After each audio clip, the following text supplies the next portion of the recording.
Leave your house keys. You're not welcome here. That's what my sister said standing up at our family's Christmas party, her voice cutting through the clinking glasses and holiday chatter. She raised her wine glass like it was a toast, but her words were a blade. In front of our entire family, cousins, aunts, uncles, she declared I didn't deserve the house I'd built with my own money. My mom smirked, her eyes glinting with something cold. My dad just stared at his plate. No one spoke. The room felt like it was holding its breath. I didn't scream or beg. I reached into my pocket, pulled out my keys, and set them on my plate right between the roasted turkey and cranberry sauce. Then I looked at them, my sister, my parents, and said, "It's okay. The bank will be glad to see you." I turned, walked out into the freezing December night, and shut the door behind me. They didn't know the house was in my name alone, or that the next morning the bank would call them about a $1.2 million loan they tried to pull behind my back. That moment changed everything. If this family betrayal hits home, hit that subscribe button and drop a comment about the wildest holiday drama you've seen. Let's dive into how this Christmas party turned into my fight for everything I'd built. Let me take you back to where this all started before that Christmas party flipped my life upside down. I'm Jennifer Brooks, and I'd spent years grinding as an interior designer, taking every freelance gig to save for something my family thought was a long shot, a house of my own. Growing up in Asheville, North Carolina, I was the one who kept my head down. I got good grades, paid my bills, and never asked for help. Amanda, my sister, was the opposite, always chasing some half-baked idea, quitting jobs faster than she started them, and leaning on our parents to clean up her messes. They called her creative, the one who needed a safety net. Me, I was just Jennifer, expected to fend for myself. At 28, I found a beat-up craftsman house on the edge of town. It wasn't much: faded paint, creaky floors, a roof leaking in 3 spots, but I saw what it could be. I'd saved $60,000 every cent from late nights sketching layouts and picking out tiles for clients. No one else in the family gave that house a second thought. Amanda scoffed, called it a money pit. My parents didn't even bother to drive by. But I didn't need their validation. I signed the mortgage, $200,000, 30 years, no cosigners, just me. That first night, standing in the empty living room with a flashlight, I felt something rare: pride. Fixing that house became my everything. I learned to wield a sander, replaced every window myself, and spent weekends covered in drywall dust. I turned the sagging porch into a wraparound deck, painted the walls warm ivory, and built a kitchen island with my own hands. It took 3 years and every dollar I could spare. I'd come home from client meetings, throw on overalls, and work past midnight. Amanda stopped by, once glanced at the half-finished floors, and said, "Why bother? It's just you." My parents never showed up, too busy bailing Amanda out rent, car payments, whatever she needed. When the house was finished, it looked like it belonged in a magazine. Oak floors glowed under skylights I'd installed. The backyard had a stone fire pit I built from scratch. Neighbors started dropping by, asking for tours. Suddenly, Amanda took notice. She'd call, her voice dripping with fake sweetness, saying, "That place is so big for one person." Or, "Imagine how happy my son would be with a yard like that." My nephew, her 6-year-old, was a sweet kid with a gap-toothed grin. She'd bring him over, let him run around, then hint they needed a stable home. My parents joined in. My mom would say, "You've done so well, Jennifer. You should share your blessings." My dad, quieter but sharp, asked once, "That house is a lot for one person to handle, isn't it?" I brushed it off at first. I wanted to believe they were just being family, maybe even proud. But their words lingered like a warning you don't heed until it's too late. I'd poured everything into that house: my savings, my time, my heart. It wasn't just a building. It was proof I could create something lasting, something mine. Yet every time Amanda or my parents brought it up, a knot tightened in my gut, like they were eyeing something I'd fought for alone. Looking back, I should have caught the hints. Their questions weren't random. They were calculated, setting the stage for that Christmas party when everything I'd built was nearly ripped away. After those early comments about my house, I tried to focus on my work, my routine, anything to shake the unease creeping into my thoughts. I'd spent years building that craftsman into my sanctuary, but Amanda's sudden interest and my parents' offhand remarks started to feel like warning signs. It wasn't just their words, it was the way they lingered, like they were testing me, probing for weak spots. I'd catch myself double-checking the locks at night, wondering why their questions about my house felt so pointed. Amanda started showing up more often, always with my nephew in tow.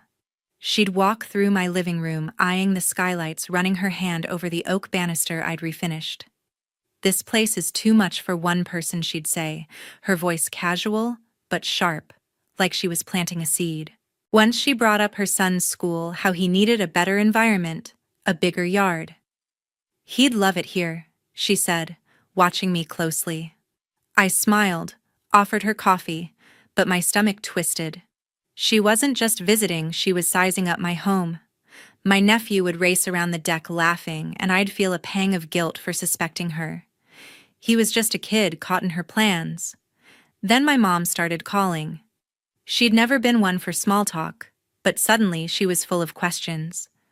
"Do you have all the paperwork for that house sorted?" she asked one afternoon, her tone too sweet, like she was fishing for something. "You know it's a big responsibility owning property." I mumbled something about having everything filed, but her words stuck. Why did she care now? She hadn't asked about the house when I was tearing out rotten floorboards or maxing out my credit card for new plumbing. My dad was subtler, but no less strange. During a rare dinner at their place, he leaned back in his chair and said, "You ever think about putting the house in a family trust? It'd be easier to manage, easier for who I wanted to ask," but I just nodded, my fork hovering over my plate. The questions kept coming, each one a little bolder. Amanda called one evening, asking if I'd ever considered adding a co-owner to the deed. For tax purposes, she said, like she'd read it in a manual. I laughed it off, told her I had it under control, but my hands were shaking when I hung up. Another time, my mom dropped by unannounced, first time in years, and asked to see my mortgage papers. "Just to make sure you're protected," she said, her eyes darting to my file cabinet. I said they were with my accountant, a lie that came too easily. She didn't push, but her smile was tight, like she knew I was dodging her. By summer, their hints weren't hints anymore. Amanda started talking about her son's future, how he deserved a stable home, how my house was practically a family asset. My parents backed her up, their voices soft but insistent. "You've always been so independent, Jennifer," my mom said once, her hand on my arm. "But family shares. That's what we do." Shares what I thought? The house I'd paid for alone. The knot in my gut tightened, a mix of anger and dread. I started keeping my documents in a safe, not just the file cabinet.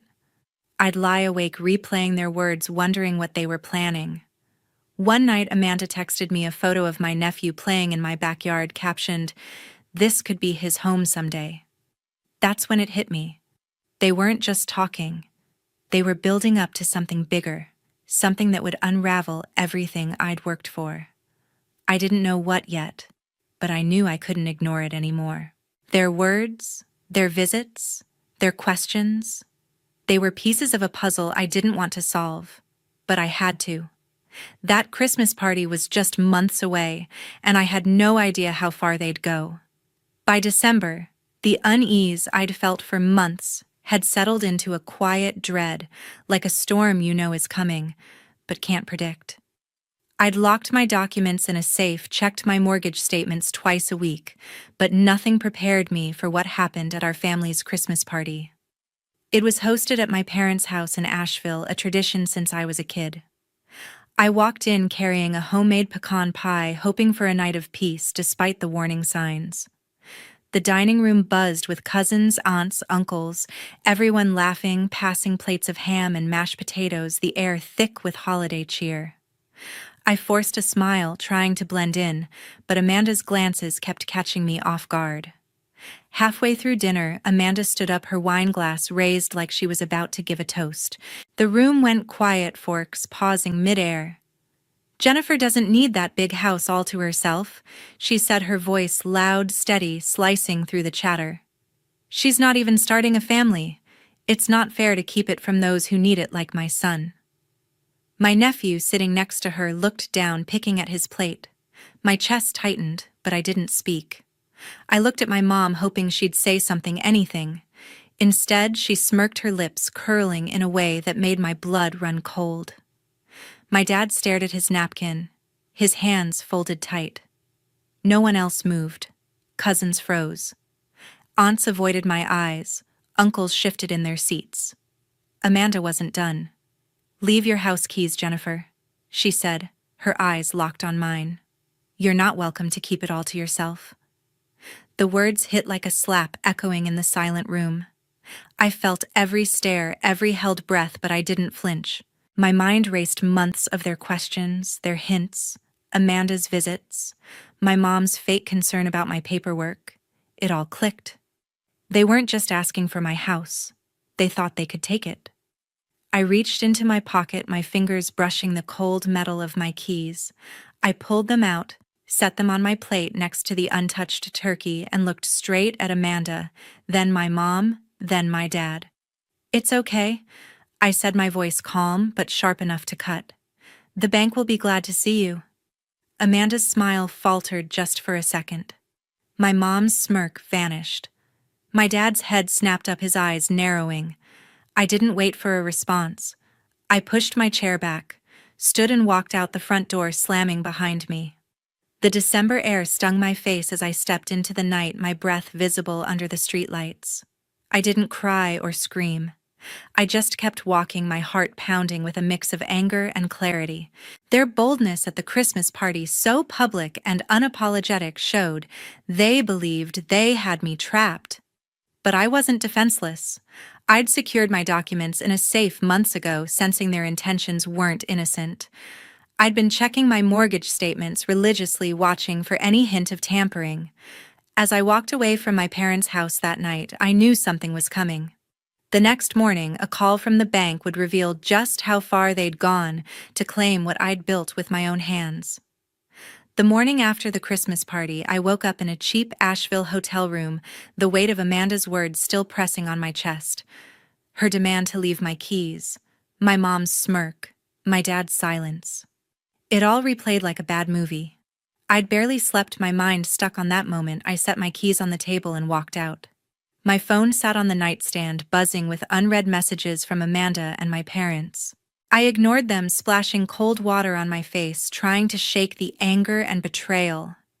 I knew they were up to something, but I didn't know how deep it went. Not yet. At 8:17 a.m., my phone rang, an unknown number. I almost let it go to voicemail, but something told me to pick up. "Ms. Brooks, this is Karen from First Asheville Bank." A woman's voice said, calm but urgent. "We need to discuss an issue with your property." My stomach dropped. "What issue?" I asked, gripping the phone. She hesitated, then said, "Someone attempted to secure a $1.2 million loan against your house, using documents with your name. We flagged it as irregular. Can you come in?" I froze, the words hitting like a punch. $1.2 million. My house was worth maybe $300,000 tops. This wasn't a mistake, it was deliberate. I asked Karen to email me the details and hung up, my hands shaking. The email came through minutes later, a PDF attachment with scanned documents. There was my name, my address, but the signature wasn't mine. Close, but not mine. Someone had tried to forge it, tying my house to a loan I'd never applied for. Amanda's voice echoed in my head. "You're not welcome to keep it all to yourself." My mom's smirk, my dad's silence. They thought they could pull this off, use my house as collateral for a fortune. My comment about the bank last night wasn't just a jab, it was truer than I'd realized. I didn't waste time. I Googled property lawyer Asheville and found Sarah Newman, a name that popped up with 5-star reviews. I called her office, my voice steady despite the rage bubbling inside. "I need help," I told her receptionist. Someone's trying to take my house. They squeezed me in that afternoon. Sarah Newman's office was small but sharp polished wood desk shelves packed with legal books. She was about 40 with a no-nonsense stare that made me feel like I'd found the right person. I handed her the bank's email, the forged documents, and told her everything: Amanda's demands, my parents' questions about my paperwork, the Christmas party showdown. Sarah leaned back, scanning the pages. "This is serious misrepresentation," she said. "They tried to leverage your property without your consent. We can stop this, but we need to act fast." Sarah explained the next steps, requesting a fraud investigation from the bank, pulling my property records, and filing a formal complaint. "Who do you think did this?" she asked. I didn't hesitate. "Amanda," I said. "And probably my parents." Saying it out loud hurt like admitting a wound I'd ignored too long. Sarah nodded, no judgment in her eyes. "Family cases are tough," she said, "but we'll get to the bottom of it. First, we secure your title." I felt a flicker of relief, like I wasn't alone in this fight anymore. Back at the hotel, I pored over the documents again. The forged signature was sloppy, but the intent was clear. Amanda and my parents had planned this for months, maybe longer. Those questions about my mortgage, the hints about sharing the house. It wasn't just greed, it was calculated. They'd used my nephew as a prop, banking on my guilt to make me cave. But they'd underestimated me. I'd fought for that house, every nail, every payment. I wasn't letting them take it. I called Karen at the bank, confirming I'd never authorized the loan. She promised to freeze the application and launch an internal review. "We'll need your affidavit," she said. I agreed, my mind already racing to the next step. Sarah had warned me this was just the beginning. Proving the fraud would mean digging into records, maybe facing Amanda and my parents in court. The thought made my stomach churn, but it also lit a fire. They'd crossed a line, and I wasn't backing down. That night, lying in the hotel bed, I felt something shift. The betrayal still stung, but I had a plan. And I had Sarah. Whatever came next, I was ready. The weeks after the bank's call were a blur of paperwork and late-night calls with Sarah. I'd never been to court before, but now I was knee-deep in affidavits, property records, and emails from the bank. Sarah was relentless, digging into every detail of the $1.2 million loan someone had tried to pin on my house. I stayed in that Asheville hotel, avoiding my parents' calls and Amanda's texts. I wasn't ready to face them, not until I had answers. Sarah warned me this wouldn't be easy. "Family disputes get messy," she said, flipping through the forged documents. "But we've got a strong case. The bank's already flagged the misrepresentation." Sarah's team pulled my original mortgage records, proving I'd never authorized a second loan. The bank sent over more evidence: emails, application forms, even a digital trail showing someone had used my name and address. The signature was almost convincing, but it wasn't mine. Sarah pointed out inconsistencies: the handwriting wobbled, the dates didn't line up with my financial history. "This was sloppy," she said, her voice steady but fierce. "Whoever did this underestimated you." I nodded, my jaw tight. I knew who it was: Amanda, with my parents' backing. The thought of them sitting around planning to take my house made my chest ache, but I pushed it down. Anger was better than heartbreak right now. We filed a formal complaint against the loan application, naming Amanda and my parents as potential culprits. Sarah explained we'd need to prove their involvement in court, which meant a hearing. The bank cooperated, sending a representative named Karen to confirm the loan was flagged the moment it hit their system. "Your comment about the bank at the Christmas party," Sarah said, half smiling. "It was like you knew." I didn't, not really, but I'd sensed their plan was bigger than Amanda's words at that dinner table. The hearing was set for late January, barely a month after the party. I barely slept, replaying Amanda's demand, my mom's smirk, my dad's silence. Sarah prepped me for weeks: how to answer questions, stay calm, stick to the facts. "They'll try to twist this," she warned.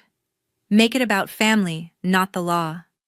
I wasn't worried about their words. I was worried about seeing them, about looking into their eyes and knowing they'd betrayed me. The courtroom was smaller than I'd imagined, all dark wood and fluorescent lights. I sat next to Sarah, my hands folded tightly in my lap. Amanda walked in first, her head high like she hadn't done anything wrong. My mom followed, her face blank, no smirk this time. My dad came last, avoiding my gaze. My nephew wasn't there, thank God. I didn't want him caught in this. The judge, a woman with sharp eyes, called the case. Sarah presented our evidence, the forged documents, my mortgage records, the bank's testimony. Karen took the stand, explaining how the loan application raised red flags, wrong signatures, mismatched financial data.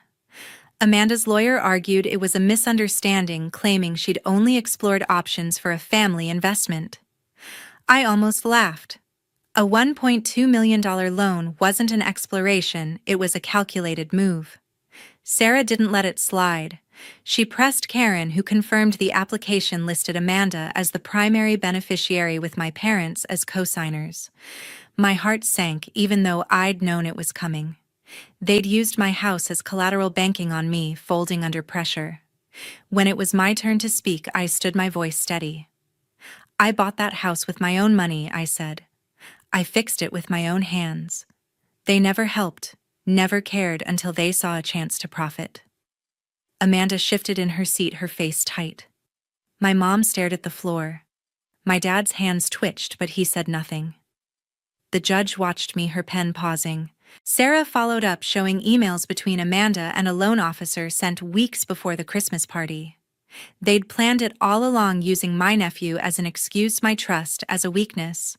The hearing stretched on, with Sarah dismantling their defense piece by piece. Amanda's lawyer tried to paint me as selfish, hoarding a house too big for one person. Sarah countered with my financial records, proving every payment came from my account. By the end, the courtroom was quiet, the air heavy with tension. I looked at Amanda, waiting for her to meet my eyes. She didn't. My parents didn't either. They'd gambled on taking what was mine, and they were losing. The judge said she'd review the evidence and rule soon. As we left, Sarah squeezed my arm. "You did good," she said. I nodded, but inside I felt hollow. This wasn't just about the house anymore. It was about family, or what was left of it. 3 weeks after the hearing, Sarah called. "We got the ruling," she said, her voice calm but firm. "The judge voided the loan application. The house is yours, Jennifer. No liens, no claims." My knees buckled and I sank onto the hotel bed, relief washing over me like a wave. The bank's investigation had backed us up. Karen's testimony about the forged documents was airtight. The judge ruled the $1.2 million loan attempt was a clear case of misrepresentation, with Amanda and my parents named as the responsible parties. Sarah added, "They're facing penalties, maybe even a fraud investigation. You're clear." I should have felt like celebrating, but the victory was bittersweet. My house was safe, but my family wasn't. I drove back to my Craftsman that afternoon, the oak floors and skylights welcoming me like an old friend. I walked through every room, touching the banister. I'd refinished the kitchen island I'd built. This was mine, not because of a judge's ruling, but because I'd earned it. Still, Amanda's words from the Christmas party echoed. "You're not welcome to keep it all to yourself." My mom's smirk. My dad's silence. They'd tried to take it all, and for what? A quick payout. I couldn't wrap my head around it. Sarah met me at her office the next day to wrap up paperwork. "You've got options now," she said, sliding a folder across her desk. "You could press charges, push for damages." I shook my head. The idea of dragging Amanda and my parents through another court case felt like sinking deeper into their mess. I just wanted it over. "What about my nephew?" I asked. He was the only one I still cared about, the only one who hadn't chosen this fight. Sarah sighed. "He's a minor, so he's not involved. But reaching out might be tricky with Amanda in the picture." I nodded, my throat tight. I missed his gap-toothed smile, his laughter on my deck. But he was tied to them, and I couldn't risk that. That night, I sat on my porch, the February air crisp against my skin. I wrote 3 letters. One to Amanda, one to my mom, one to my dad. I didn't mince words. You tried to take what I built, I wrote to Amanda. I trusted you, and you used my nephew to guilt me. We're done. To my mom. Your smirk at that party said more than words ever could. I don't need a mother who'd rather see me lose. To my dad, your silence was worse than their lies. I deserved better. I mailed the letters the next day, no return address. I didn't want replies. I didn't want apologies. I wanted a clean break. Cutting them off wasn't easy. I'd spent years trying to be the good daughter, the reliable sister, hoping they'd see me for who I was. But they only saw what they could gain. I called Sarah to confirm I wouldn't pursue further charges. I just want to move forward, I told her. She understood, her voice soft but supportive. You're stronger than they are, she said. I wasn't sure about that, but I was learning. I started small, changing my phone number, blocking their emails. I told my cousins and aunts what happened, not for gossip, but to set the record straight. Some reached out, shocked, offering support. Others stayed silent, loyal to my parents. That hurt, but it clarified things. I didn't need a big family, just one I could trust. My nephew was the hardest part. I set up a small savings account for him, something Amanda couldn't touch for when he's older. It wasn't much, but it was my way of keeping him in my life, even from a distance. Back in my house, I felt lighter, like I'd shed a weight I'd carried too long.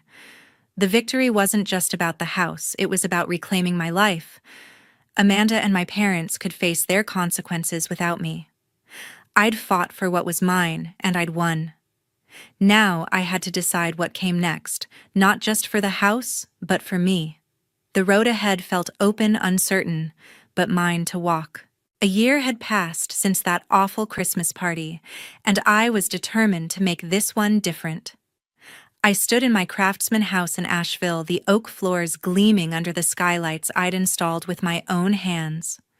The smell of roasted turkey and pecan pie filled the air, mixing with the crackle of the fire pit outside. I'd invited friends, neighbors, and a few co-workers to my first Christmas party, hosted on my terms. No Amanda, no parents, no tension waiting to explode. Just people who'd shown up for me when it mattered most. As I set out plates on the kitchen island I'd built, I felt a quiet pride, not just for the house, but for the life I was carving out. Last Christmas, Amanda's words had cut deep. Leave your house keys, you're not welcome. My mom's smirk and my dad's silence had burned even worse. Walking out of that party, I'd felt alone, betrayed by the family I'd tried so hard to please. But now, standing in my living room, surrounded by laughter and clinking glasses, I realized I wasn't alone anymore. Sarah, my lawyer, was there, sipping wine and joking with my neighbor about Asheville's winter chill. My co-worker Jess, who'd brought a homemade cranberry sauce, was telling stories about her kids. My friend Mark, who'd helped me repaint the porch last spring, was carving the turkey, his apron splattered with gravy. These were my people now. My real family, not bound by blood, but by choice. I'd spent the year rebuilding not just my house, but myself. After the judge's ruling secured my home, I'd cut off Amanda and my parents for good. Their letters sent months ago sat unopened in a drawer. I didn't need their apologies or excuses.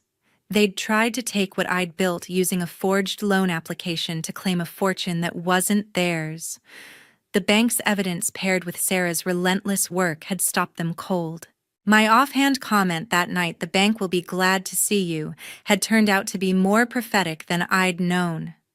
But the victory wasn't just about keeping the house. It was about learning who I could trust and who I couldn't. I thought about my nephew often, his gap-toothed smile still vivid in my mind. He was 7 now, caught in Amanda's world, and that stung. I'd added to his savings account every month, a small gesture to show I hadn't forgotten him. I hoped one day he'd understand, maybe even reach out when he was older. For now, I had to let him go, like I'd let go of Amanda, my mom, and my dad. Cutting those ties had been painful, like losing a piece of myself, but it was also freeing. I didn't have to prove my worth to them anymore. I never should have had to.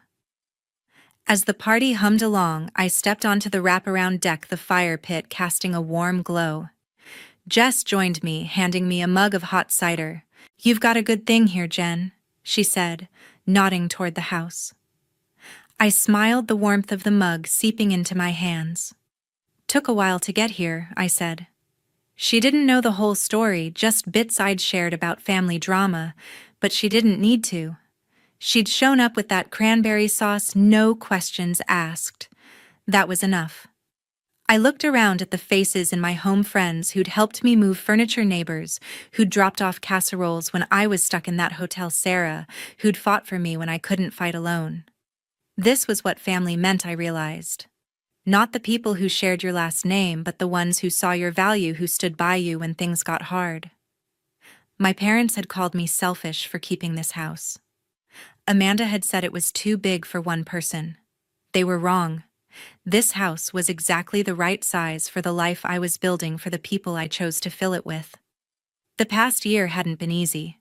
I'd questioned myself, wondered if I could have done things differently to avoid the fight. But every time I walked through my front door, saw the walls I'd painted, the floors I'd sanded, I knew I'd made the right choice.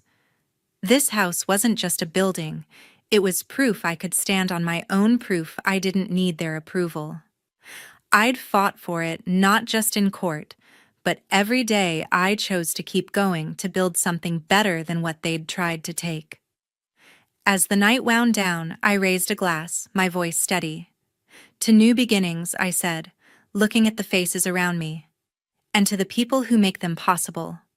Everyone cheered, their voices filling the room with warmth. Sarah caught my eye, giving me a nod. Mark shouted to Jen's badass house, and the laughter that followed felt like a release, like letting go of the last shadows of that old Christmas party. I thought about what I'd learned, what I'd carry forward. Family isn't about who you're born to. It's about who shows up, who stays when the stakes are high. I'd lost the family I was given, but I'd found one I chose. And that was worth more than any house, any victory. If my story resonates with you, if you've ever had to fight for what's yours, or learn who your real people are, hit that subscribe button. Share your stories below, I'd love to hear them. Because at the end of the day, we're all building something, and we're stronger when we do it together.